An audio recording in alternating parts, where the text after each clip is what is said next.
we find two Eagles and the Commanders.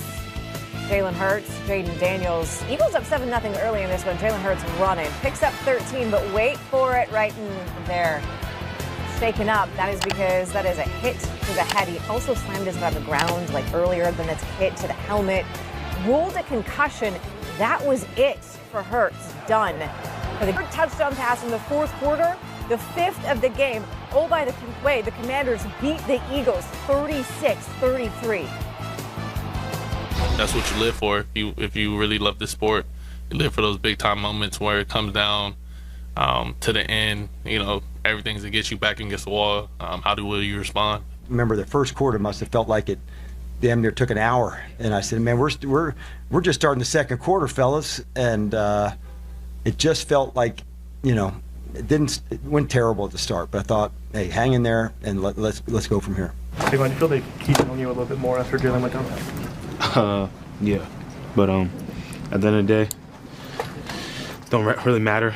It's like that every week. He's our starting quarterback. You know what I mean? Everything that we do is kind of and what he's able to do. And the reason why we've been super successful. But at the end of the day, Kenny came in and did a really good job. We just didn't get the job done. They did not get the job done against this man, Daniels, who is now the first rookie in NFL history with multiple go-ahead passing touchdowns in the final 30 seconds of regulation. Because, Yves, let's not forget that Hail Mary week 8 against the Bears. And I can't wait till next week. Ocho, Jalen Hurts, wow, 36-33 game-winning drive. Jalen Hurts on a scramble, got hurt, got ruled, got knocked out of the game with a concussion in the first quarter. Jaden Daniels was sensational. 5 touchdown passes. Today marked the first time that Washington has won a game with 5+ giveaways since week 17 of the 2002 season versus Dallas. Let that sink in. They won a game. Remember, Detroit had a game like that this season, Ocho. Golf through 5 picks, and they still won the game. That happened today. This is the first time that Washington has won a game with 5+ turnovers and 30+ points allowed in the Super Bowl era. They had no business winning this game, with the exception of the sensational rookie, and he was sensational. Now you got to get a little help. They a couple of blown coverages, Ocho, at the end because they left Zacchaeus wide open on the sideline. I don't know what they did with that. And then Jaden Daniels threaded the needle to a Crowder for the game-winning touchdown. But I love the way Jaden Daniels, the poise in which he showed, Ocho, getting out of harm's way, scrambling. Jaden was 24 of 39, 258, 5 touchdowns, 2 picks. He was sacked 3 times. They ran the ball 24 for 113. Daniels, 9 carries, 81 yards. Zacchaeus had 5 for 70 and 2 touchdowns. Terry McLaurin had 5 for 61 touchdowns. Jay Crowder, 215, 2 touchdowns. Yeah. They were sensational. Saquon, I thought Saquon was like, man, I thought Saquon was going to go for like 250. The way he ran the ball in the first quarter, let's say the first half, the way he ran the ball in the first half, I'm like, well, hey, he might. I said 300. I say he might go 300. But, you know, I don't know what happened. Obviously, the injury to Jalen Hurts in the first quarter, in the first half, I thought they would have leaned more on Saquon as far as the running concern, but that didn't happen. I knew the playbook would change, the play that they're running would change, and they didn't get enough of a lead once Kenny Pickett had to come in at quarterback. Because you know, once the backup comes in, you know that the playbook shrinks. The playbook shrinks. You can't run the same plays you run with Jalen Hurts with Kenny Pickett. No. So things do change, and they didn't have enough lead to be able to win this game. And once that momentum shifted in favor of the Commanders, with Jaden, when Jaden got that goddamn 4th and 11, I knew it was going to be a long day. It was going to be a long day. Well, we saw this before. Ocho, what happened first game of the season? Saquon dropped the pass that would have given him a first down, run the clock out. And then we got Devontae Smith. He got a touchdown. Instead of kicking the field goal, boom. But they drop a lot of passes. My boy AJ, I love AJ Brown, but AJ Brown drops a lot of passes, Ocho. Yeah, he does. He got to focus. And I know a lot of times, Ocho, you and I have both been there. When you feel you're not going to get the targets that you need, you're trying to get to the house on every throw. And in order to do that, Sometimes you got to do this. You got to catch the ball already with your eye, and the hips already open, looking to get upfield. And I think that's what's happening with AJ. He's doing a lot of that because he's like, man, I ain't gonna get but so many. I mean, think about Ocho. He had 15 targets. He caught 8 of them. Yeah. That ain't a good ratio. What? It's funny. You think about the drops with AJ Brown. Devontae Smith had one. I think could have sealed the game if he had caught that ball. Yeah. Oh, it would have because then to put him. Ocho, think about how many points did to put him up.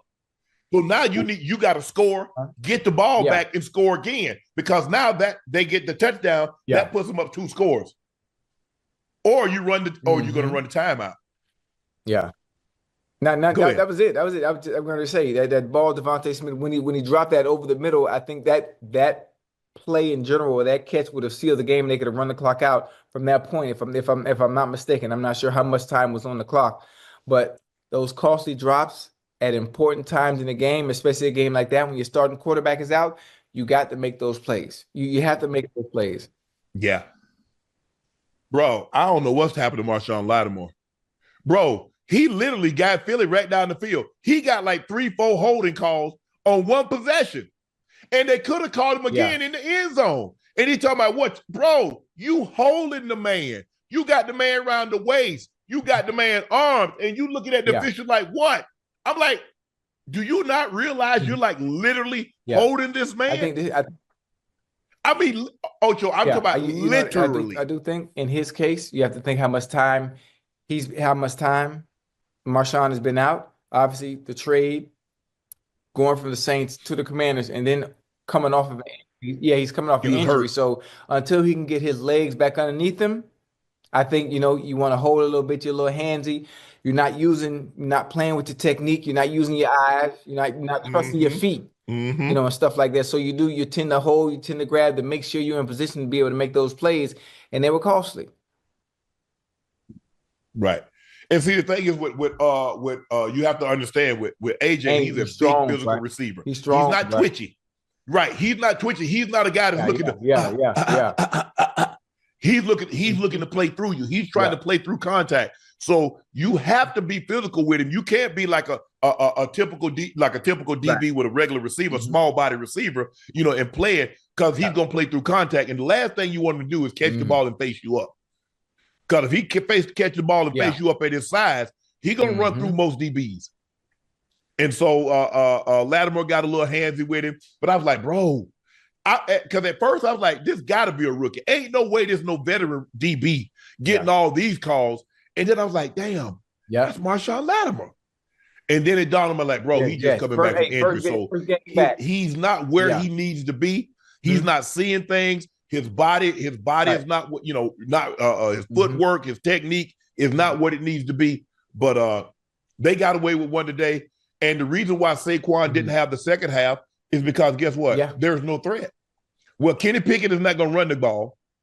Jalen Hurts is a threat to run the football. So now we don't believe Kenny Pickett can beat us throwing the football. So you know what we're going to do? Call a completely different game. We can call a completely different game. Absolutely. Oh, you know what? Man, let me stack this box. Let me stack this box. This is what we finna do. You think you're gonna run it today? No. I don't believe Kenny Pickett can throw the Eagles to a victory, but I know Saquon can run them to a victory. So let's tighten this thing down on Saquon. Hey, no more big plays. Hey, let him get his 1-2s like that. We can live with that, but we can't let him hit his head on the goalpost. We do not believe Kenny Pickett can beat us throwing the football, and he couldn't. Now, but that was a big. I mean, they're not. Listen, it's a lot easier, Ocho, for the backup to come into the game when they're not expecting it. You don't practice for the backup. No. You practice for Jalen Hurts. So your defense is kind of tailored to what Hurts can do. Hurts can beat us. Give DQ credit, Dan Quinn, who's the head coach, who's also the DC. Give him but it's a lot easier to call for Kenny Pickett because he ain't going nowhere. He ain't going nowhere. Whereas Jalen Hurts, we got to keep him in the pocket. We can't run past him because he'll jump out the window and he'll run, take off from us. Kenny Pickett ain't going nowhere. Even if we run past him, we'll chase his ass down. Yeah. So how long you think one of the funny things about concussion protocol, it seemed like it varies depending on who the player is or the significance of the injury based on, what they feel as far as when you have to take those concussion tests. I surmise he'll be back next week. Just like that. Yeah. Mm-hmm. I mean, if he's coming back that fast, I mean, there's no reason why. I mean, I would have thought he would have been able to come back into this game, but they do take it a little bit more Right. for precaution, because now you got to go in the tent, and now they can call down. They got neurologists and stuff upstairs, Ocho. They can signal down, say like, he look a little wobbly. Let's get him off the field for a play. Right. Let's get him into the tent. Let's get him, get him evaluated and see. But you can tell because he got hit in the side. See, that was the problem that he had. He going down his head, and then the guy hit him in the side. He was of his wobbly head. now. When he Oh yeah, hell yeah, wobbly. he was absolutely. But give them credit. The Eagles lose to the Washington Commanders. The Commanders 10-5. With that win, the Cowboys and the 49ers were eliminated from the playoffs. The Eagles fall to 12-3. Still, they've already won the no, hell no, they still haven't. Washington can still catch them, because if they lose out and Washington win out, can Washington catch them? Yes. No. What if they both 12-5? Because I don't think the Eagles hadn't won the division, have they? Yeah, so theoretically they can. So that means Washington can catch him. Kansas City's won the division. That means nobody in the division can catch him. Buffalo has won the division. That means nobody in the division can catch him. But I think they would have to win. Washington would have to win out, and the Eagles would have to lose out. Yes, Washington has at home against the Falcons, on the road against the Cowboys. The Eagles have the Cowboys this week, and who do they close with? Giants.